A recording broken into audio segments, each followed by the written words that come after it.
All quiet on the realignment front today. After the bombshell CBS News yesterday that they had signed with the Pac 12, we are in waiting mode. I bring on a special guest from Big 12 Mafia, Bomber, to talk today about conference realignment. Folks, this is the Let's Run podcast.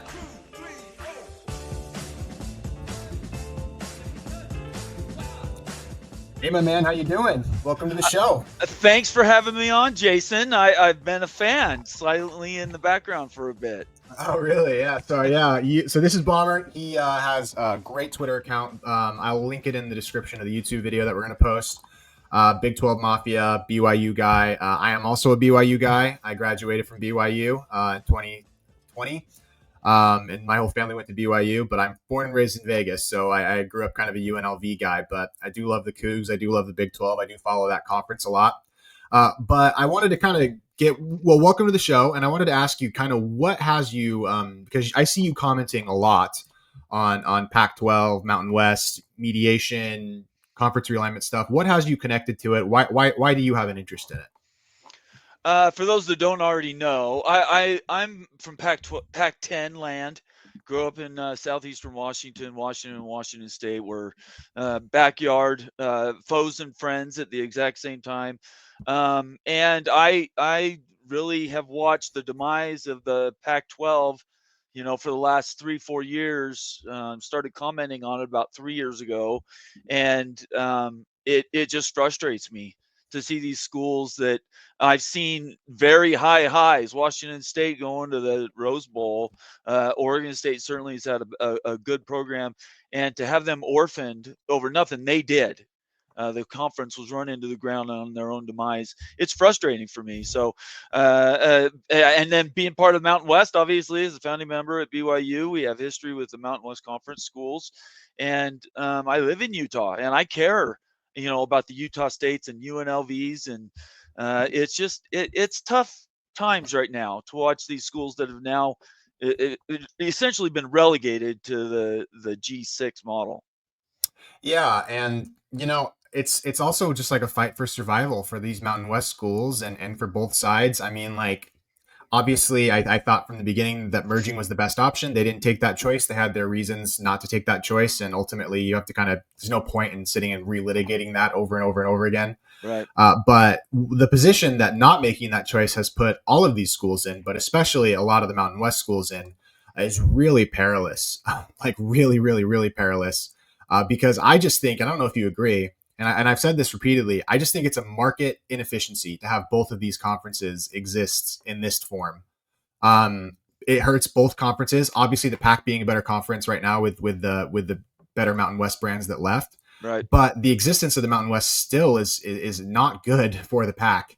And so, my option was always like a reverse merger with taking 9 Mountain West schools or 8 Mountain West schools and having the rest, Air Force go to the AAC. I thought that was the best scenario, and I feel like Gould kind of messed that up.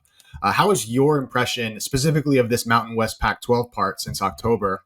What has your impression been of this realignment process? I think the Pac-12 screwed the pooch.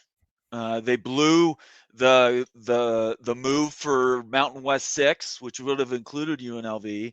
Mm-hmm. They couldn't keep the program together, loose lip sync ships, and that's essentially what happened here. You had the Pac-12 had a chance to take all the money that they won in their separation from the other schools and dump it all into realignment, and I mean all of it.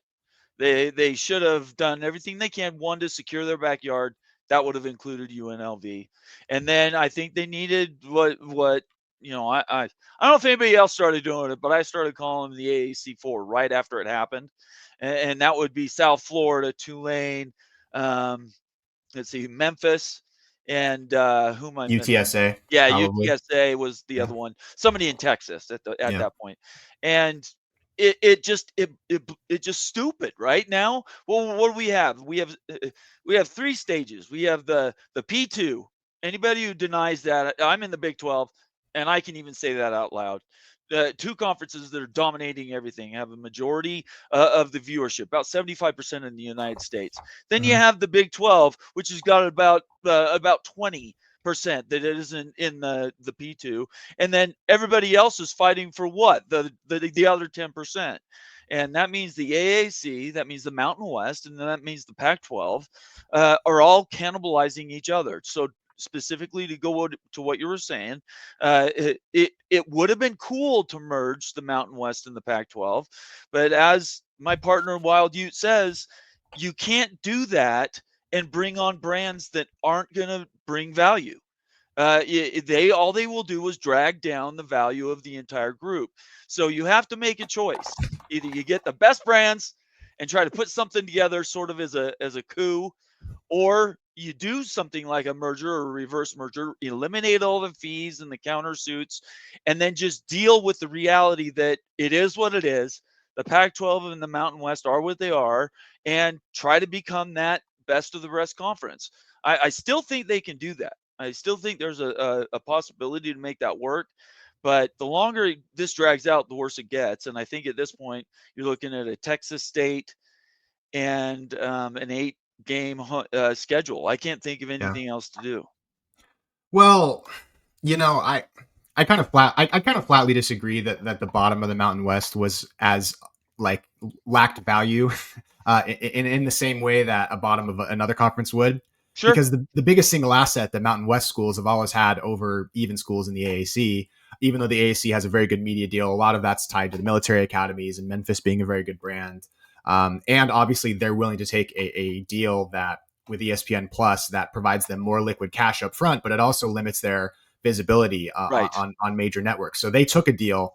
I think when you look at that AAC media deal, you can say, "Wow, I mean, it's great." And then you really look into the details of it, and you figure out that Memphis and Tulane are playing on ESPN Plus. And it's like, sure, like Navy and Army are playing, and Air Force obviously jumps in those games as well as a service academy. But the single biggest asset that Mountain West schools had, and that includes New Mexico and Reno and San Jose State and Wyoming, is the time zone that they played in. Like, look at a map of college football. Look how few D1 universities are on the West Coast, and look how many there are on the East Coast. And Sure. so inventory is the best asset that both of these conferences provided. And I just kind of flatly disagree with the idea that inventory for, I mean, I get that San Jose State isn't the greatest brand, although they do have a very serious football coach right now. Um, I think that is so overstated, and it's trying to justify a decision that, in retrospect, especially because I don't think getting the AAC schools from the beginning was very practical at all. Even in the best case scenario for the PAC, I don't really think that there was a world where because Memphis wants to go to the AACC or the Big 12, and they don't Right. want to go to the Pac-12. And Tulane is a private university. There's some weird things going on with Tulane, and I think that they're okay in the AAC as far as I have heard. And UTSA, kind of like UNLV, has some financial limitations. And so I never saw that AAC route actually working out for them, specifically because like the Pac-12 is I mean, it's the best G5 brand, but ultimately it's still a G5 brand. As right now, obviously in the past it wasn't, but and so I think that the Pac-12 really messed it up, but but they do have a path to kind of finish off the Mountain West here. I don't know what you thought about them adding CBS as a partner, but the CBS Sports agreement that the Pac-12 entered is essentially identical. It's not the exact same. There's a few minor differences, but it's essentially identical to the media package that the Mountain West had previously had with Right. CBS and CBS Sports. Yes. Um, I don't know if you have any opinions on that. I've seen people say, well, it doesn't mean that the Mountain West isn't going to have CBS Sports anymore. And I'm like, well, is CBS, who wants to invest in other bigger conferences, really going to invest in two G5 conferences fighting in the same time slots? I don't see that. And do you see there being kind of a media partner issue developing for the Mountain West here? Oh, for sure. I mean, what was deemed a strength, the Mountain West had a media deal, Mm-hmm. so they could actually go to people and say, "This is our deal. This is what you'd be signing up." What was the deficiency the Pac-12 did not have, which is a media deal outside of the 1-year deal they did with the CW and all that and whatever. Um, I would just I don't want to say necessarily disagree or agree. What I would just pose is a couple of questions. Mm-hmm. What you say is a strength, being in the mountain and Pacific time Pacific zones, yeah. time zones, it is, in my opinion, a major deficiency. In my opinion, the main reason the Pac-12 fell apart was because they were only in 2 time zones. Majority of America, 2/3, live on the eastern side of the Mississippi. That's where everybody's watching football. That's why the dominance of the SEC is what it is, on top of all the lifestyle and environment situations. That's where all the people are. They are not over here in the Mountain West or on the Pacific time zone. So they just didn't have anybody watching their games. Pac-12 After Dark sounded fun. Nobody watches those games because it was like 10 Eastern. People were going to bed. They weren't seeing the end of these games. So it was irrelevant from that standpoint. So moving east isn't necessarily about just picking a brand here or there. It's actually opening up time zones and viewership slots. Specifically talking about the CBS deal, it kind of kneecaps the Mountain West. Yes, There it is does. absolutely no doubt that this was a bit of a coup on the Pac-12's part, not because they're going to get a bunch of games. They've only got 3 guaranteed games on main CBS. A lot of it's going to be Paramount Well, Plus. it's taking the Mountain West CBS sports It's realm. exactly It's right. that's more important than the CBS games themselves because the Mountain West was living on CBS sports, football and basketball. Sure. I mean, I think the 3 CBS games matter, though. If Boise State and, say, Oregon State, and I don't care, throw in a third school, go out and actually show out in those games nationally, if those games follow Big Ten games, there is a potential that you could draw new eyeballs to say, hey, maybe these guys aren't just somebody that's I guess flat. those CBS games matter a lot for the Pac-12, but specifically the Mountain West losing its like more affordable channel is a big deal. Like Oh, it's CBS, a yeah, like yeah. it's massive for the The Mountain Mountain West. West is in trouble. It's a To huge answer your trouble. question, yes, it is. And UNLV will do everything in its power to cling on to the rotting corpse of the Mountain West because they don't want to spend money on joining the Pac-12 right now. They don't. They want to spend money on other things. They want to spend money on continuing upgrading their facilities. They want to spend money on their coach, which is a very expensive coach for a G5 school. They want to spend money on trying to put themselves in a position when the 2031 realignment thing happens Right, that they can. right. That's why they stayed in the Mountain West. It's because they wanted to put themselves in the best position fiscally. And but I guess I would just to go back to your previous point. I'm not saying that the Pacific and West, Mountain West time zones are valuable for the old Pac-12. I'm saying that late at night, there's a bunch of TV channels that do not have as many games to play. They don't want to have to pay for a USC Oregon game. That's a lot more expensive than saying, oh, this is a lot more of an affordable inventory. It's a Hawaii game in a crazy time zone. The reason why it was valuable to TV providers, the old Mountain West, and why schools like San Jose State, even Wyoming and New Mexico and Reno, they still do have some value is because you can pay $3 million a year to play that school and not 40 to play Oregon. Right. It's a more affordable option in a later time zone when viewership isn't going to be as higher, but the other options just aren't there. And they still want to broadcast live sports, especially with the proliferation of sports betting and gambling. There's a really dedicated number of people watching sports like 24/7, and capturing that market is valuable. So I wasn't saying that that the Pacific and Mountain time zones were valuable to the old Pac-12 as much as they are valuable in providing cheap inventory to the media partners that exist in the world. And I hope that makes sense. Is that clear? Yeah, I get it, and you can't argue facts, right? What you're Yeah. saying is absolutely true. I would just say this: during the Cold War, Joseph Stalin said, um, "What is it?" And I just lost the quote. He said, Joseph Stalin. "Yeah, Okay. quantity Mhm. has a quality all itself." Yes, Meaning exactly. just existing, right? Just being there and being available and having access to mass and mass and mass amounts of content has a value in of itself, whether people are actually watching or not. Every channel could have a game on, Yep. right? Live That sports is inherently valuable to that's TV exactly right. partners, even if the viewership is lower, because Yes. people watch live sports live, which means they're watching commercials, and so It those commercials are still generating revenue for those TV partners, even it if it's does not as much people as the East Coast stuff. right, but it doesn't mean that it's worth a lot. No, which is why the Mountain West was making 3.5 million and the Big Ten was making 70 million per school. Well, They were yeah, being paid proportionally for what they were right. worth, which is Right. why seeing like Utah State, San Diego State, Fresno State, these schools being like, oh well, you were paying us 3.5, and now we want 12. And it's Right. like the media part. That's probably why there's been such a snag in this whole process, because Oregon State and Washington State had been accustomed to receiving a much larger media payout, and I'm sure those university presidents are just fighting for every dollar, which they should be, by the way. But how do you see things going forward? What's your opinion? Do you think that the Pac-12 could go, if the Pac-12 takes Fox, like FS1? I'm not talking Yeah. the big Fox channels. I'm talking like the more FS2, FS1. Right. And the Mountain West is all of a sudden scrambling for ESPN Plus games on a Wednesday night. Right. Like the grant of rights that UNLV and Air Force signed in to stay on the Mountain West do state that even if the media payout is below $3.5 million, they will stay. Even if they get $0 in litigation fees, Right. in exit fees and conference fees that UNLV is locked in. But I just can't see that actually coming to fruition. I can't see UNLV being like, well, you're going to pay us a $2 million media fee, and we get basically a very small amount of payouts from the exit fees and poaching fees. Like, I think it's pretty dangerous. What do you think's going to happen? UNLV's in a tough spot.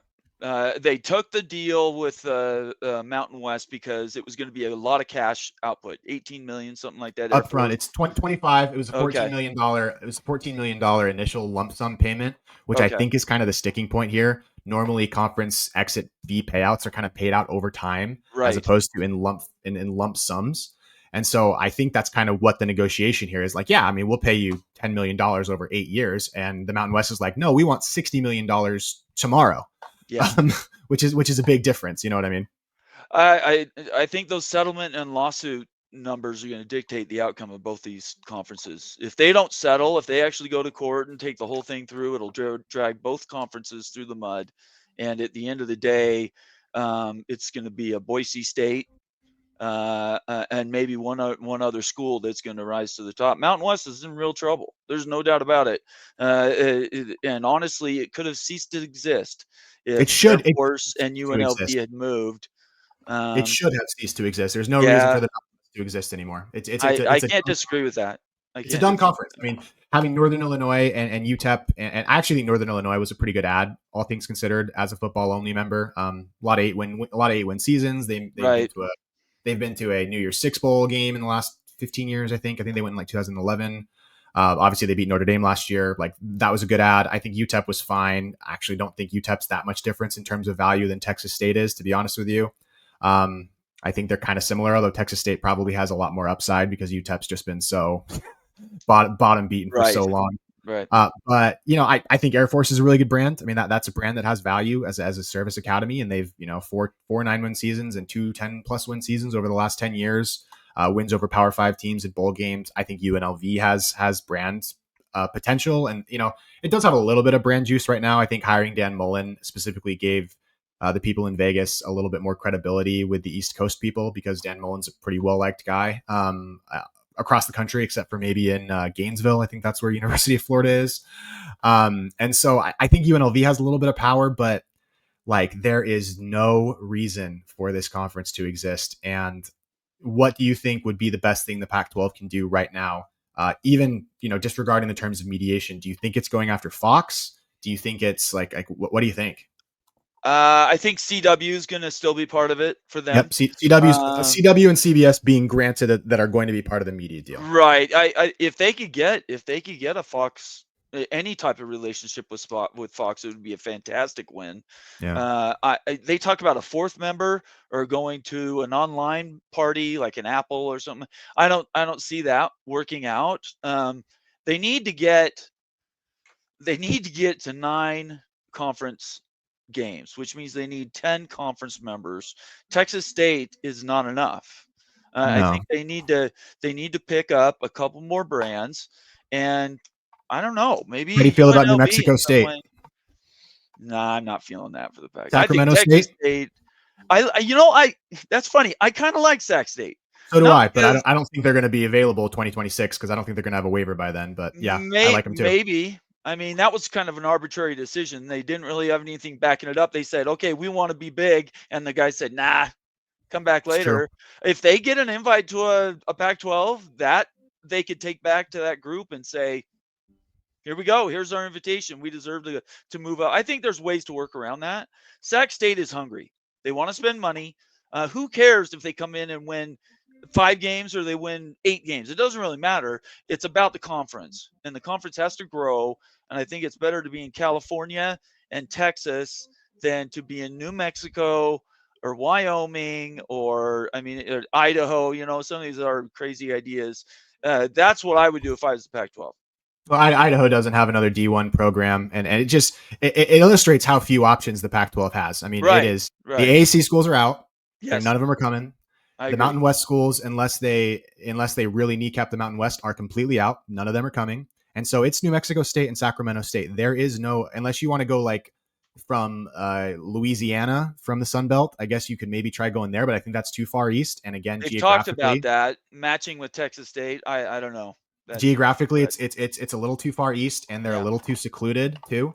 Texas State is probably about as far east as this conference would want to go for a brand like Yeah, Texas State. I Obviously they guess would so. go that far for Memphis, but like if you're not going Sac State, and Sac State is eligibility for next year is up in the air, Mhm. and you're not going New Mexico State, which I actually think New Mexico State on like a 25% share, I would kind of respect the Pac-12 for that a little bit, because it'd Mhm. be like, you know what, screw it, we're just here for a warm body. We're going to take the deal that makes us the most money, and New Mexico State's going to be our bottom feeder. And their basketball program isn't that bad. But like it's nothing. They got nothing, which is why the Texas State thing has been so interesting. Like, what's your feeling on that? Because Texas State should have been announced like 6 months ago. Like that I should have happened, but it yeah, hasn't happened. Why do you no, think it I hasn't happened? there's really no commentary on that. I completely agree with you. I don't understand. I do understand why. Yeah, I They know don't why want to too. give them a full share. Mm-hmm. That's what this is all been about. They want a full share and they have leverage. The Pac-12 has no leverage and should just pay them. Yep. This is how they screwed up Memphis and Tulane. They wanted to hold on to their money and didn't want to spend it. If they would have spent it, they would have had UNLV, Memphis, Tulane, and a Texas school, and we would be talking about the best uh, of the rest conference that isn't in the A4. It would have been simple, and Yeah, I now, don't think they could have spent any money to get Memphis and Tulane. I guess I kind of disagree with that point. oh, I don't know. It's there. They still have $135 million. Yeah, but a lot of that's tied up in like tangible assets as opposed to liquid cash. Whether they be Pac-12 network assets, and obviously like Oregon State and Washington State are holding on to those funds with their cold dead hands because they want to keep their operating expenses at But a that's reasonable but that's level. just it. You have to trade one for another. Nothing's free. Yeah, I just don't know Everybody how much gives up liquid something. cash it is. I don't know, but I know this: not having them has crippled the conference. Yeah, it has, and not finishing off the Mountain West has crippled the conference. Like it, Yeah, it has. yeah. Like honestly, like there should like it should be like Reno, UNLV, and they should both be in the conference. Maybe New Mexico. I actually think New Mexico's fine. Like I get the like discrediting of those brands, but like I just don't see them as like that much different from. And I know that Utah State has won a lot more than New Mexico and Reno have, but I just like I don't see how it's hurting your brand value to have those schools in the conference. And I get the, oh, there's more mouths to feed thing. Yeah, but you also have more inventory, and every conference has bottom feeders. You know, like it's Right, yeah. How do you think the Rutgers feels about being in the Big Ten? You know, like right. and does it stop Ohio State from succeeding? No.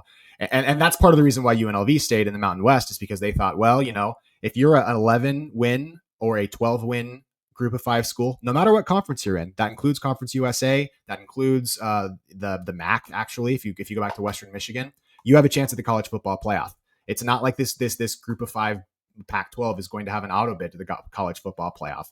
And so I don't see that. And I hope that the Pac-12 can kneecap the Mountain West and get rid of this whole fight. But if they do that, I hope they go up to like 10 or 11 members, maybe with tiered distribution media shares, because I I don't know. I just think it would be tragic if so many Mountain West schools were completely left out to dry and like join Conference USA or something. I wouldn't be happy with that outcome. It just I wouldn't feel right.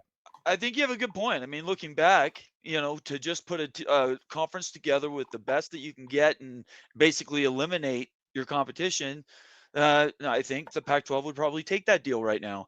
Mhm. But it's not on the table now. No. So what do they do moving forward? They have to first get an eighth member.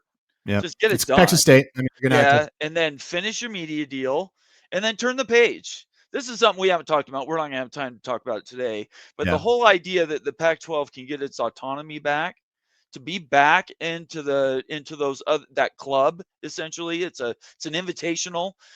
You don't just get to climb into the treehouse. Um, it's a waste of air, space, and legal fees.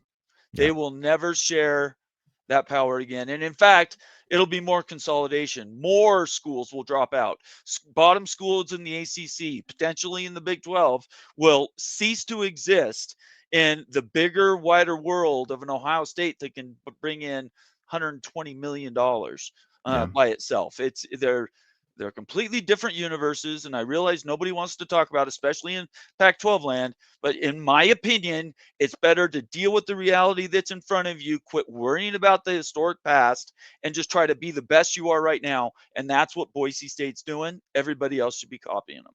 Yeah, I hope I hope that Oregon State and Washington State have that mentality too, just being like, we're gonna do what we can do in our own control. Right. Because the A4 conferences, the ACC, the Big 12, especially those two conferences, have zero desire to ever give the Pac-12 any sort of credibility. Yes. And I think that people just underrate how good the Big 12 is and how stable the Big 12 is as a conference. I actually think it's underrated as a conference. I really appreciate that conference top to bottom and basically every school in it. I'm not saying all of them are perfect, Right. but I think the Big 12 is excellent. I think the ACC is the conference that has the most vulnerability.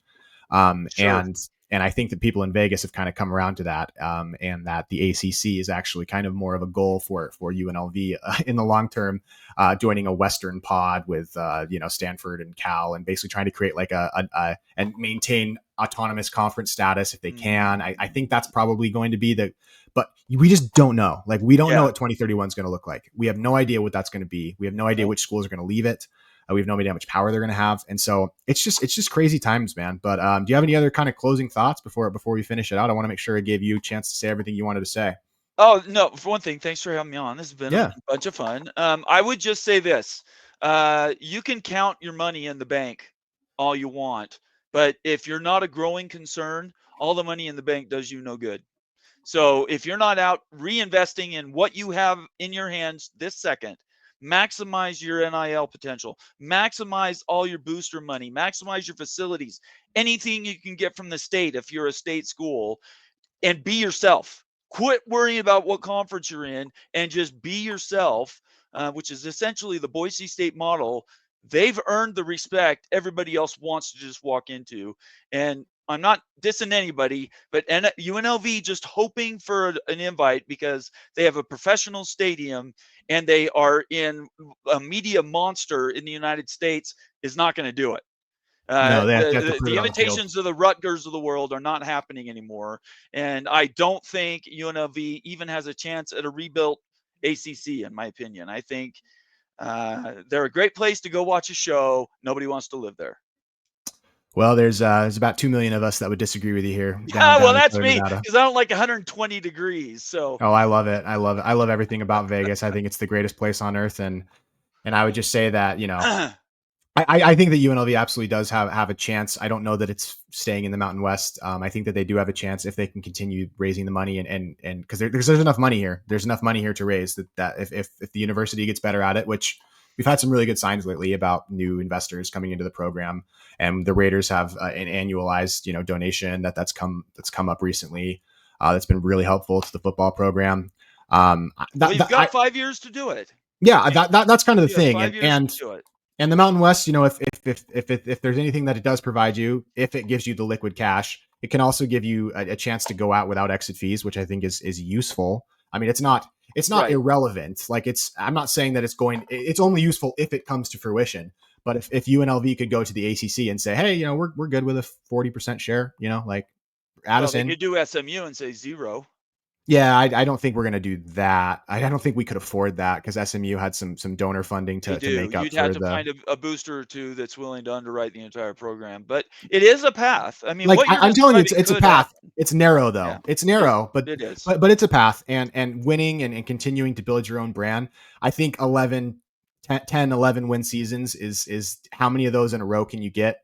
Like that. I think Yeah, that's you did a few. because the one thing we know is if you can get an 11 win season, doesn't matter what conference you're in. you can go to the college football playoff. You can go to the New Year's Six Bowl. That's a fact. That's an established fact. The MAC, CUSA, those schools, conference schools from those conferences have made the New Year's Six Bowls.